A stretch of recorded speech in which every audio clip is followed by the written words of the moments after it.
ध्यान के बहुत से लोगों ने अपनी अपनी अलग अलग परिभाषाएं दी हैं अथवा वो जैसा समझते हैं। अपने अनुभव के आधार पे हम ध्यान की किसे कहते हैं, इसके कितने रूप हैं, इन सबों पर एक प्रस्तुति आपकी सेवा में दे रहे हैं। ध्यान की दो अवस्थाएं होती हैं। पहला जागृत अवस्था का ध्यान, जिसमें हमारी आंखें खुली होती हैं, बाह्य दृश्यों को देखते हैं। ये जागृत अवस्था का ध्यान कहा जाता है। दूसरा है बंद आँखों से ध्यान करना। हमारे बहुत से मित्र ऐसा समझते हैं कि आंखें बंद कर लेने से ध्यान होता है। वास्तव में बंद आँखों से हम आध्यात्मिक क्षेत्र में एक जागृत अवस्था बनाए रखते हैं, जैसे हम बाहर के दृश्यों को देखते हैं। अब ध्यान में मुख्य 3 बातें होती हैं।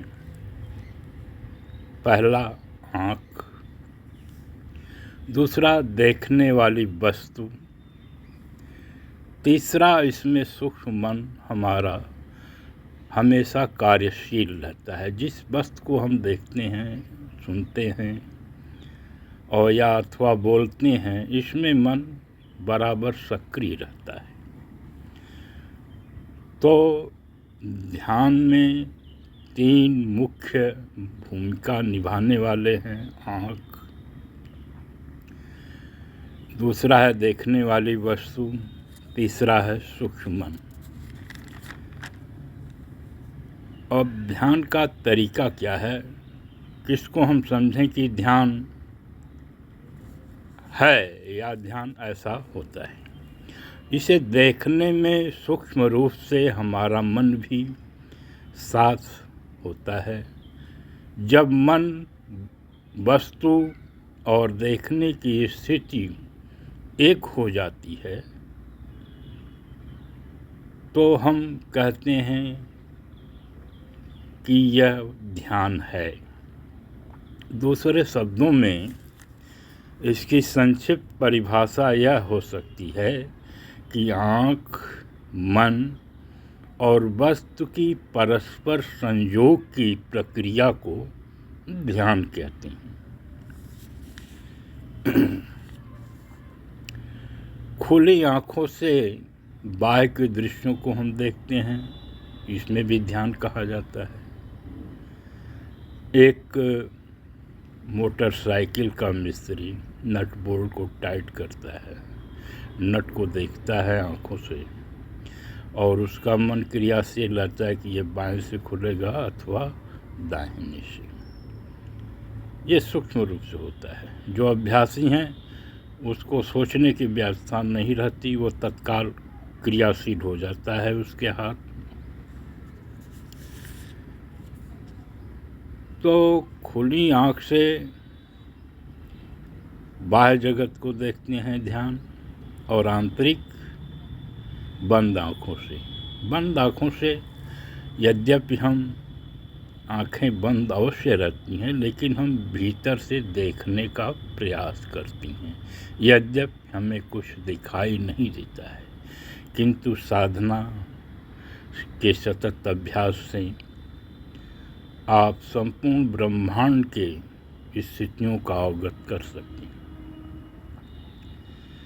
ईश्वर क्या है, जीव क्या है, आत्म साक्षात्कार में ये प्रमुख भूमिका निभाती हैं। ये ध्यान दूसरी परिभाषा हम यह कह सकते हैं कि ध्यान वह सरल मार्ग है जो दिल से होकर गुजरता है। अपने आप को जानना हो, ईश्वर के संबंध में जानना हो, ये सब प्रक्रियाएं, दिल एक प्रमुख केंद्र है यद्यपि शास्त्रों में 7 चक्र बताए गए, किंतु ध्यान को हम महत्वपूर्ण समझते हैं। ऐसा नहीं है कि हर केंद्र में विशेषता नहीं, मैं ऐसा नहीं कह रहा हूँ। मैं ऐसा कह रहा हूँ कि हर केंद्र का अपना अपना अलग अलग महत्व है, जो एक साधक अनुभव करता है। हम दिल को केंद्र मानकर, हमारे गुरुदेव जिस मिशन से रहे हैं वहाँ दिल से ध्यान करने की बात बताई गई, उसी का हमने अभ्यास किया है।